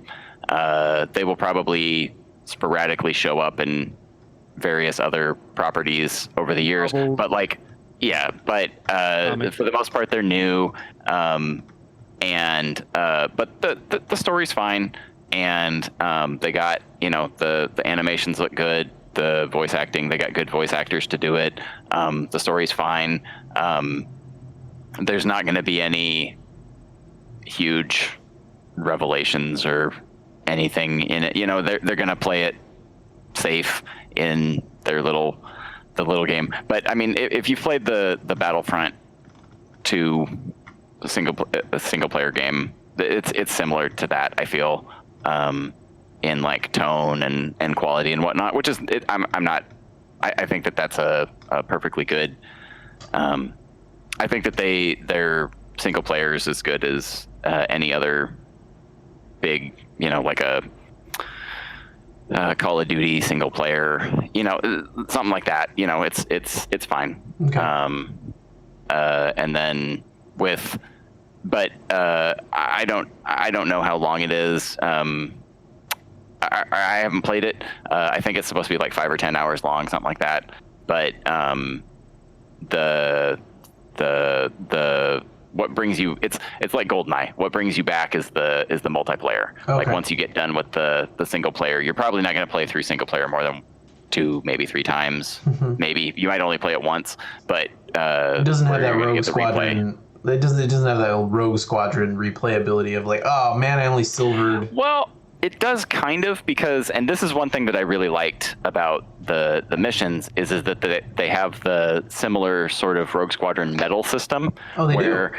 You play through the first time, you might not get any medals, Right. And they actually have multiple medals. It's not just one medal for the level. It's like you get a medal. I don't remember exactly what they are, but it's like something like here's your accuracy, and here's your time, and here's your like your friendly's lost or something like that. So there'll be like 3 or 4 medals. Oh, okay. And you might only get a bronze or no medals the first time, but then you might that will give you some extra replay value if you're like, I want to go get that gold. Like I want to get, sure, because I did that a lot with Rogue Squadron, going back and replaying levels over and over and over again to try and get my accuracy high enough because I'd be at 25% accuracy and I needed to get to 33% accuracy. So I'd be like, all right, well, I gotta, and I'd go back and replay those levels over and over again because I wanted that gold medal. So I do appreciate that they did that in the single player mode. It's weird to have had that mental competition at the same time as each other without the internet, because I did the exact same thing. Oh man, I missed that gold medal by 1% accuracy. I mean, that means I can do it. I got to go back and do it again. Yeah. After I unlock my Naboo starfighter. God, that ship was trash. Broken. It was so trash. What? It was the trash. Naboo fighter? I thought it wasn't it good? I thought the Naboo fighter was good. The Naboo fighter was good because I think I'm pretty sure it held more missiles than most. But Well, and I thought that because it had the TIE fighter sounding. It had the TIE fighter guns. I thought it had better guns. I think they were stronger, but they weren't. The problem was that they shot slowly because there was the TIE fighter ones. It was like pew, pew, pew. But then if you had the X-wings were really good because they shot 4 bolts really quickly. I don't know. It's been a while since I played the Naboo fighter, but I felt like that ship was broken because I felt like it was faster than the other ones. Faster. And it had more powerful cannons and it had better missiles. So it was a combination thing. It was as fast as an A-wing. It had strong lasers. It had more missiles, but it meant for most missions, it wasn't good at the thing the mission needed. Right? It wasn't the Y-wing you needed to do this mission. It wasn't the X-wing you needed to do this mission. It wasn't the A-wing you needed to do. So I always got frustrated with it. Anyway, how's the multiplayer, Ken? Multiplayer's good. It's a little tricky because it is cross-platform, so you can play PC with Xbox, and the PC guys wreck the Xbox guys 90% of the time, as you would expect. How can you tell? So when you see the stats screen, you can see the little icon showing if they're on Xbox or PC. And so you can see kind of because it'll show essentially where their gamer handle is from, and it'll show the gamer handle, and then it'll show an icon showing the Xbox logo or a little computer readout thing. And so we're playing, and I'm like, man, okay, they're kicking our ass. And I look at it, I'm like, okay, the top 2 players in their team are both 10-2 KDR, and they are all PC, whereas our entire team is Xbox. And we're just getting trashed. Can you turn it off? What's up? Could you turn it off, or do you? I don't because I've never been the host. Oh, okay. Because I jumped in I jumped in the first day, and since no one was playing the first day that I was with, and also there's a little bit of a you have to get through the tutorial phase too, right, to join multiplayer. I just tried to play some through single player, and when I went back to multiplayer. The people I was playing with were already higher level than me, and so you can't join us until you get to level 5, which means you just have to run the scenarios with the bots. And I'm like, okay, well, let's go do that. And so I did those, and with a big mission fleet battle where it's a Star Destroyer class, and then 2 frigates with it, capital ships, and then battleships, capital ships, yeah. Capital ships, and then about 5 different manned TIE fighters, and the rest. I mean, I say manned, but they're named. I should say 5 named TIE fighters, and then a bunch of little ones just kind of around the periphery, just to kind of hit for a few extra points here and there. Oh. And then so you're taking them out, so you have to take out their command ships. You said command ships? Oh, capital command, whatever. Take out their capital ships, and then you can attack the Star Destroyer. But it's a back and forth, and there's a lot of ebb and flow in the battle. I've never played a game where we beat that. Every time has just been we can whittle them down, but we never get it. They always beat us in the end. And just the ship-to-ship stuff, I've won some and I've lost some, but lost more than one just because I'm not as adept as I'd like to be, as I think a good player is. Because I just know that I don't have the feel for a flight sim that I have for a first-person shooter. I know on a lot of first-person shooters, I can hold my own, whereas I don't feel like I'm there yet with this game. Do you think? I mean, these are supposed to be space battles, and every Star Wars space battle has a billion little ships, right? Like, it's not like they took on the Death Star with the 3 X-Wings that blew up the Death Star, even that's who you're supposed to be, right? In this scenario, is like, oh, it's our squadron that's going to save the day here. Do they populate them? Dak. Right. Oh. So you've told me not to buy this game, is what you're saying. No, I said that I'm Dak. That's the thing, though. It's like, I think someone like you who's enjoyed flight sims on a wider variety of properties and a wide variety of systems and game styles, you would enjoy this even more so than I would. And then adding to that the idea that you're then getting to play with friends, so that the 3 of us could sign on and all 3 play together, all in the same, the same squadron. That would be fun. And you can choose between, okay, if you want to play the X-Wing, we can all play X-Wings, but it's like, okay, well, I'm a little more support, so I'll play the U-Wing, and I'll drop off resupplies for everyone. Or I can be like, oh, I'm going to use the Y-Wing and do more bombing runs when we get to the capital ships. Or I can play the A-Wing because I want to be just more, I would be quicker, but have no, like, less shields and less, but be, X, Y, and Z. Right. So I like the... Go ahead. Do they populate the map with, like, a lot of enemies, or is, like, non-player enemies? So, like, if we're playing a match and I have to get to the capital ship, yeah, there's named TIE fighters in the way, or player TIE fighters in the way. Are there also a bazillion other TIE fighters that are in the way? Or is it only like, well, if I go over there to the other part of the map, there's TIE fighters I can blow up, but they're not really a thing other than just getting points? Yeah, there are not, like, it's kind of like what you said. Like, there's the 5 named ones, and then zooming around from time to time, you'll encounter just other ones that are just TIE fighters, and you can take them out for extra points, but not the same amount of like fleet points as you do taking out a named one. A named one gets you far more and more prestige and a higher KDR. But like an old Rogue Squadron, right? The map at some points was just flooded with enemies that you needed to blow up. Especially because they had in that, right? They also had like, hey, we need to take down this Star Destroyer. Am I wrong? I remember that mission. No, definitely, yeah. But like, you had to get through a flood of TIE fighters to get to the shield generator. Is that like that in multiplayer, or do they only keep in there the people that are playing against you? No, there's still good amount of other TIE fighters in there too, but just not. They're not as in your face because they are just kind of flying around on the battlefield. They're not as aggressive as the named ones. I see. So, I mean, and it sucks too because it's like, because of lockdown. Like, normally I'd say, well, just come over and try it. Like, just come over, hang out for 2 hours, and let's play some Squadrons, and you can check it out. But it's a lot harder to be like, here you go for it. Yeah. Like, not gonna happen right now. Yeah. All right. So it's like, that's as much as I think the biggest, I mean, the 2 arguments that I have for it is that the price point's a little more acceptable, and that you can have some friends to play with.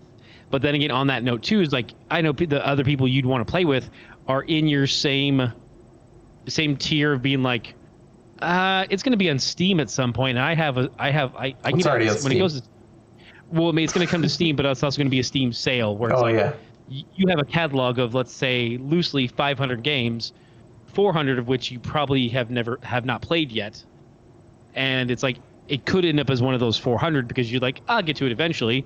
I got it for $1 essentially because I bought this whole Steam pack, or I got it through a Humble Bundle. Yeah.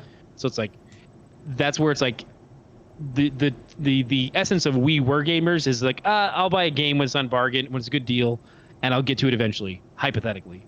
Whereas like a game like, there are games like this where I'm like, every so often I feel like I need to buy the Spider-Man game because I want to play that. And like, there are certain games that are like a higher pull for me. And this because of the multiplayer aspect, and because I'm kind of that's the easier argument to make, is like, there's not going to be a ton of multiplayer 2 years from now when it's half price. Yeah, definitely. And also then finding friends who are like, oh hey, do you want to play? It's like, I mean, I have the game somewhere, but if depending on their gaming, how much they game, they're like, oh yeah, well actually I'm playing this right now instead. I mean, I guess I could probably find it and reinstall it. Yeah. And then there's that discussion. Well, we can have that discussion another time. We can also have, I want to know more about SH Figuarts. So we'll do that next time. Okay. And if you live in Piedmont, South Dakota, you can email podcast@weweregamers.com and choose specifically Ken out. Yeah. And also tell him what toys are available in your Target. And if it's a Cara Dune, let me know, because I'll take 2 of them at least, because I need one and Andy needs one. And this ties back into the other comment of trying to find friends who are helpful. Yeah. Like if you know a friend who's like, oh, if you want the clone trooper from Walgreens, I know that there's one at my store. Let me get it for you and hook you up, because it's got to come down to that to a certain degree of just like, hey, friends helping friends. Oh, hey, Rex is back up online. Go get it. Okay, cool. That's true. Hey, I keep checking for G.I. Joes for you. So. Yeah, those are gonna be. That's a That's a different podcast. You can do that on Comic Banter, right? Okay. So we won't do it here with the more you know. Okay, right. So no more you know. But do get ready for Gatecrashers. Stargate podcast. Gatecrasher is a Stargate podcast, and Ken, plug your Comic Banter. Oh, yeah. I mean, if you want to hear more from me, I've got a live stream called Comic Banter. It's on Twitch, so twitch.tv/Comic Banter, all one word. That's where you can find our live streams. You can, of course, find us on Instagram. We have a Twitter that's not super active. We're also on Facebook for just some base stuff, and, of course, YouTube. There you go. I do feel like we should mention the new holiday special. Oh, is it going to be out before we talk next? I mean, if we talk next week, it won't. Oh, is it already out next week? I think it's coming out next month. I'm pretty sure. Okay. I don't remember what day it is, but I think it's November something. Oh man, holiday special. The Lego holiday special. Yeah. I like that poster. Did you see it? Yeah. I'm adding things to our list so that we have them. Right. Okay, you're writing them down too. That's good. But at any rate, since Mando season 2 comes out in 7 days, couple weeks. 7 days. Is it only 1 week? 1 week. Yeah. We should have lots of new Star Wars to talk about, not just griping about toys. Yeah. Next month. So come back next month for not griping about toys. We will not sound like the 2 angry Muppet guys up on the balcony next month. I kind of dig you having that vibe a little bit. It's okay. And maybe I just dig their vibe, is what I'm saying. Because they're kind of guys? Yeah, the Muppet guys are kind of funny.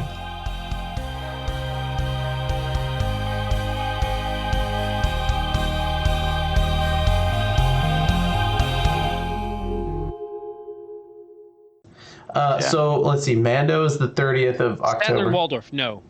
Waldorf, that's from Trading Places. That's from Trading Places, yeah. I'm trying to remember what. And also Coming to America. Mm-hmm. This is whatever podcast we're doing now. I don't even know. November 17th for the Lego Holiday Special. So we'll... When is Statler and Waldorf? What? It is Statler and Waldorf. Who are the people from Trading Places? Statler and Waldorf. Is there anybody not named Statler and Waldorf? I mean, I'm sure there is somewhere, but... I'm gonna change. I'm adding to the stream because. Oh no! Statler and Waldorf are. You're right. And then it's Randolph and Mortimer from Trading Places. Thank you. That is correct. Okay. I got them switched. Yeah. Well, but no, I'm like I thought. This is what happens after 10 o'clock. Like scratching my head because I love those guys. Statler and Waldorf. Okay. Well, no more Statler. It's not bad. Yeah, it's all bad. Ah! You know, that it makes me sad that they were not popular enough to keep that Muppet Theater open, because the only thing happening in that Muppet Theater now in California Adventure is like movie previews, and no one goes in there anyway. You might as well have left the ride.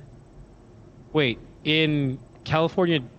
So California Adventure used to have the Muppet. They used to have a Muppet Theater, right? And there was like this whole movie in there, and Statler and Waldorf were up there doing the thing, and the theater made noises and sounds and smells and all that kind of stuff.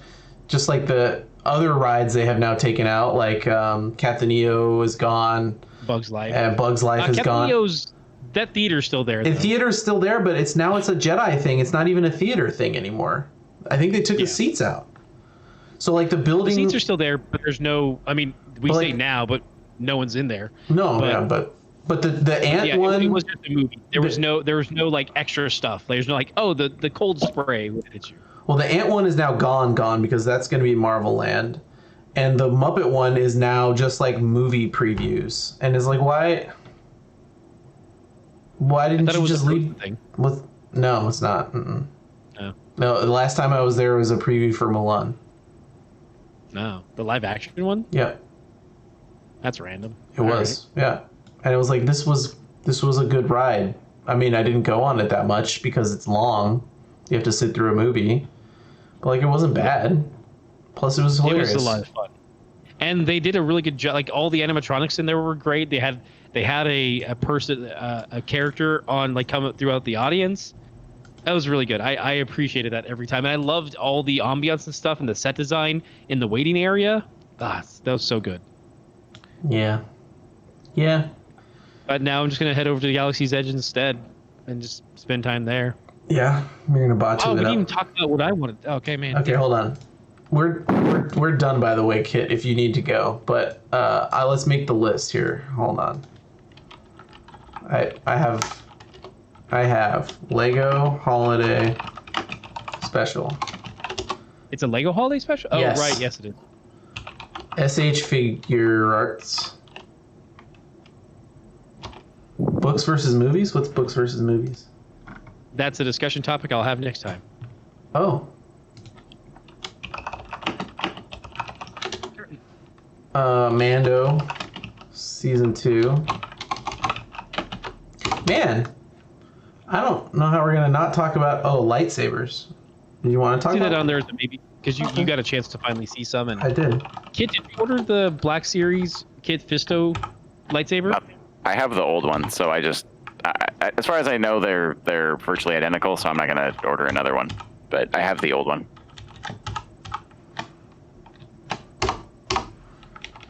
Okay.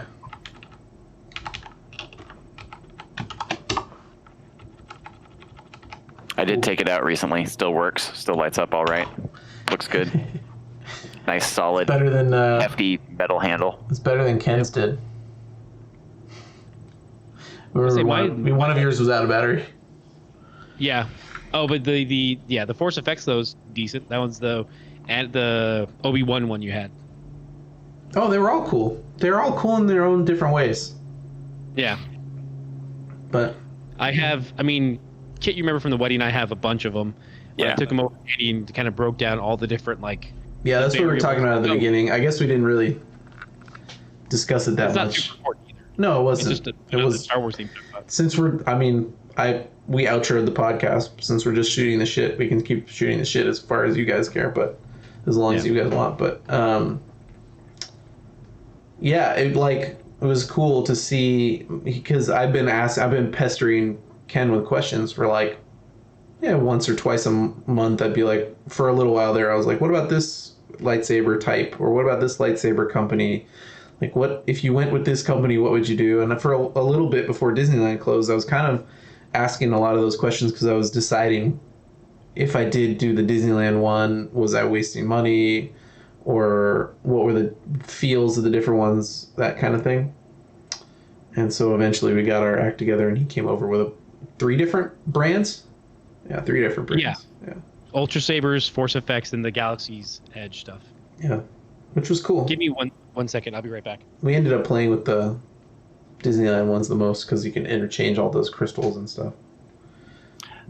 Just for you and your kids, the really cheapo ones that light up and make noise and telescope are fantastic. I have Vader's, I have Anakin, Luke, Rey's, I have I used to have them all once. I have several of them, and they're fantastic. And if you're hanging out with kids, like a 3 and a 5-year-old, and you can give them 2 lightsabers that make noises when they hit, and you can just stand, man, we have a lot of fun with those. So those, I highly recommend those. And they're not they weren't very expensive. They were like, I don't know, 15, 20 bucks, maybe 30. I don't think so though.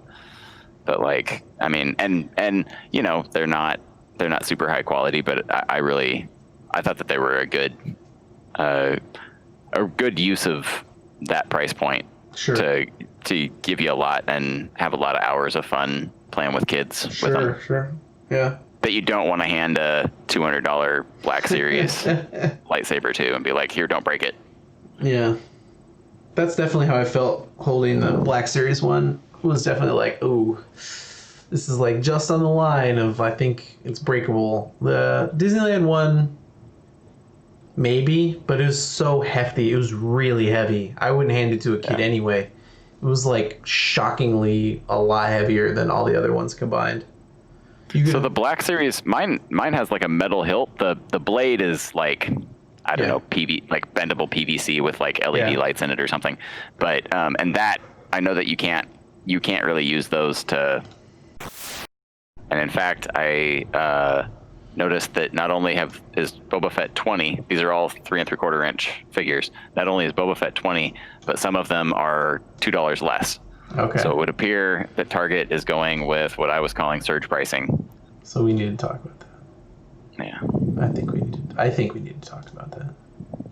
I also, because I'm curious, I pre-ordered one of the Boba Fetts. I don't need it, but I pre-ordered one on Amazon because they have the pre-order price guarantee thing.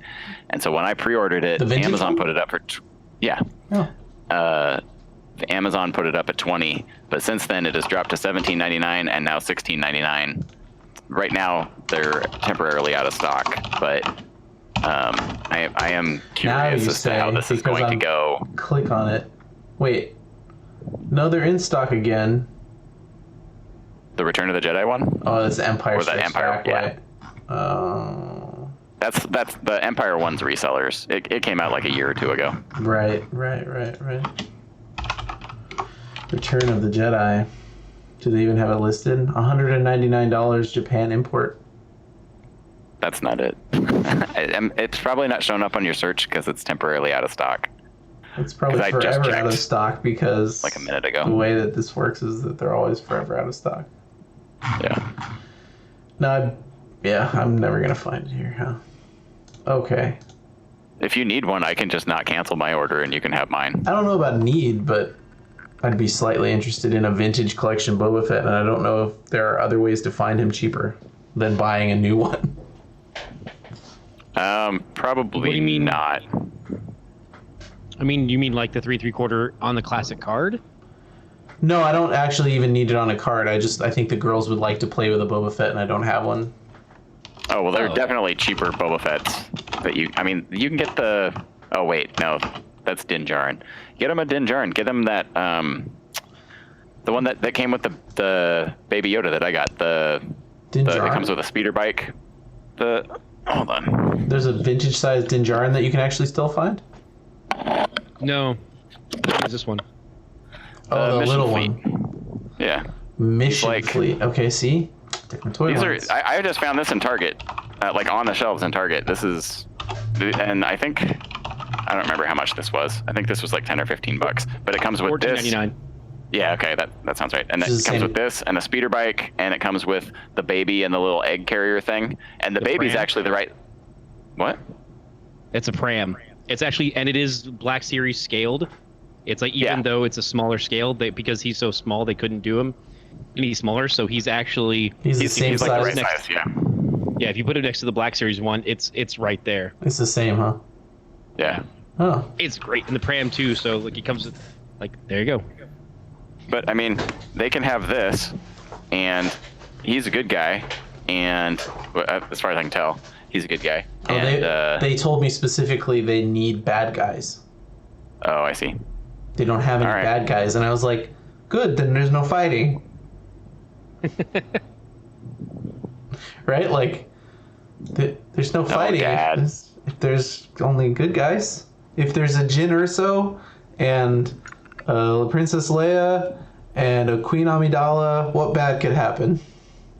Although I will say, like, if you're giving these to toddlers, the previous, I don't remember what the previous line was, what it was called, but they were like roughly this size, but they were like much sturdier. This is a very flimsy feeling figure. Like this is gonna break in less than an hour. The hands will pop right out. Yeah.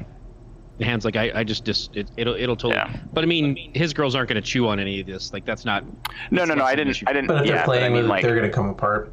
Yeah, they're not gonna last very long for little kids. Gotcha.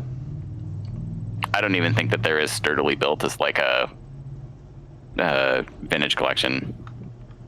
No, those hold up like fine. they feel. The vintage right, ones. But I'm saying like I don't think that those are particularly like. It wouldn't surprise me if you gave a bunch of vintage collection figures to kids and like an hour later they were broken.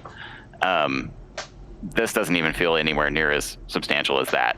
Right. Whereas the old, was it Galactic Heroes? I can't remember whatever the old like, I don't know, 2-inch line for like kids was. I got a bunch for Alice, but those are like, feel like they're toys for toddlers. These feel like miniaturized Black Series figures. Yeah. For size comparison, I'm trying to get it side by side so it's a good shot. But like. Okay, he's the same. Yeah. Relatively. Yeah, he's really close, and he holds the little ball for the little joystick for the. Oh, thing. For the shift knob. Yeah, the shift knob. So it's like he's like you can just put him in with your Black Series and it's perfect. And then there's also the pram. I mean, depending like if you have, I think you guys both have the $10 Black Series, the child, right? Yeah, I do. Oh, you do. Kid doesn't. I mean, Kid has this one too, so he doesn't technically need it now. I don't need it. This one was $15 and it came with a speeder bike. Mm-hmm. And a Mando. Mm-hmm.